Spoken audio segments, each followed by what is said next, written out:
नमस्कार। आज हम जानेंगे चंद्र ग्रहण के कुछ मिथ और फैक्ट्स के बारे में। उससे पहले हम जान लेते हैं कि चंद्र ग्रहण होता क्या है और होता कैसे है। तो इसके दो मत हैं, पहला धार्मिक मत और दूसरा वैज्ञानिक मत। तो सबसे पहले हम धार्मिक मत जान लेते हैं। तो बहुत समय पहले समुद्र मंथन किया गया, समुद्र मंथन से अमृत निकला। तो अमृत को पीने के लिए देवताओं और दानवों में युद्ध होने लगा। इस युद्ध को रोकने के लिए कुछ देवता भगवान विष्णु के पास गए। भगवान विष्णु ने मोहिनी रूप अवतार लेकर एक लाइन में बिठाकर अमृत और एक लाइन में बिठाकर दानवों को शराब पिलाने लगे। लेकिन देवताओं के लाइन में एक दानव वेश बदलकर अमृत पी रहा था। अभी सूर्य और चंद्रमा ने इसको देख लिया और पहचान गए और जाकर के भगवान विष्णु से बता दिया। भगवान विष्णु ने अपना सुदर्शन चक्र निकाला और उस राक्षस का वध करने के लिए दौड़े। भागते भागते वो गया, लेकिन सुदर्शन चक्र ने उसका गर्दन काट दिया। लेकिन अमृत वो पी चुका था, इसके वजह से वो जिंदा रहा और हमेशा हमेशा के लिए सूर्य और चंद्रमा का दुश्मन बन गया। और जब भी पूर्णिमा होता है तो वो चंद्रमा पे अटैक करता है।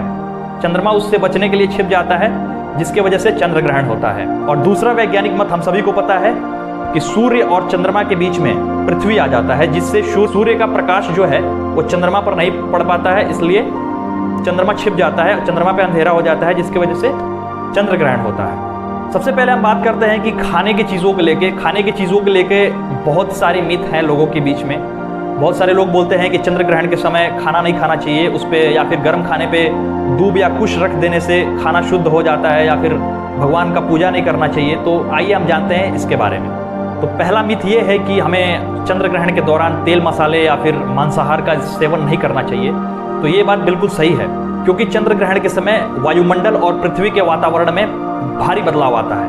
उसका असर हमारे बॉडी टेम्परेचर पे भी पड़ता है और हमारे बॉडी टेम्परेचर को उसके अनुकूल बनाने में कुछ समय लगता है। तो इस दौरान अगर हम मांसाहार या फिर तेल और मसालेदार चीज़ों का सेवन करते हैं तो वो हमारे बॉडी टेम्परेचर को बढ़ा देते हैं, जिससे उसका असर हमारे पाचन क्रिया पे, डाइजेस्टिव सिस्टम पे पड़ता है और उससे हमारा डाइजेस्टिव सिस्टम खराब भी हो सकता है, क्योंकि उसको भोजन को पचाने के लिए काफ़ी समय लगता है। तो इसलिए जब भी चंद्र ग्रहण लगे तो आप तेल मसालेदार या फिर मांसाहार का सेवन ना करें।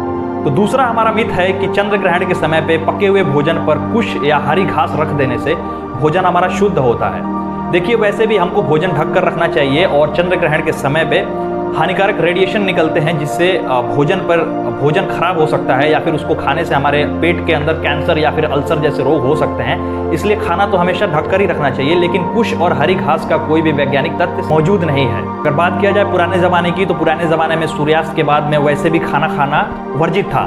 तो ये पुराने ज़माने की मिथ है, तो ये दूसरा हमारा मिथ था।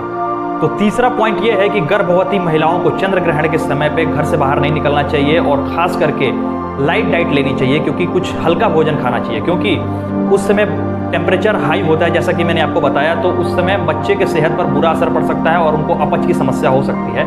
इसलिए हमेशा लाइट डाइट लें और बच्चे का ख्याल रखें। चौथा हमारा फैक्ट है कि चंद्र ग्रहण के समय नारियल पानी या फिर नॉर्मल पानी नहीं ले सकते। तो ये एक बिल्कुल भी मिथ है, क्योंकि चंद्र ग्रहण के समय जो रेडिएशन निकलता है उससे ना तो पानी पे कोई इफेक्ट पड़ता है और ना ही नारियल पानी पे। हाँ, अगर ढका हुआ पानी या फिर नारियल पानी है तो वो आप पी सकते हैं। तो ये एक मिथ था।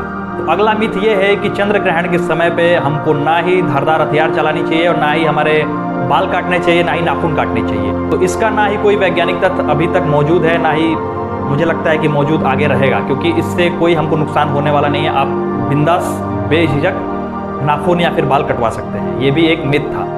एक और सबसे बड़ा पॉइंट ये है कि चंद्र ग्रहण के समय पे बच्चों का पैदा होना अपशकुन माना जाता है। तो ये एक बहुत ही बड़ा मिथ है, क्योंकि मार्क जुगरबर्ग, फेसबुक कंपनी के मालिक मार्क जुगरबर्ग चंद्र ग्रहण के दिन ही पैदा हुए थे। तो ये भी एक मिथ ही माना जाएगा। अंत में जानकारियों के हिसाब से आपको यही कहूँगा कि आपको जो भी मान्यता मानना है या फिर वैज्ञानिक तथ्य मानना है, मानिए, ज़रूर मानिए, लेकिन आप सत्य को परख करके मानिए।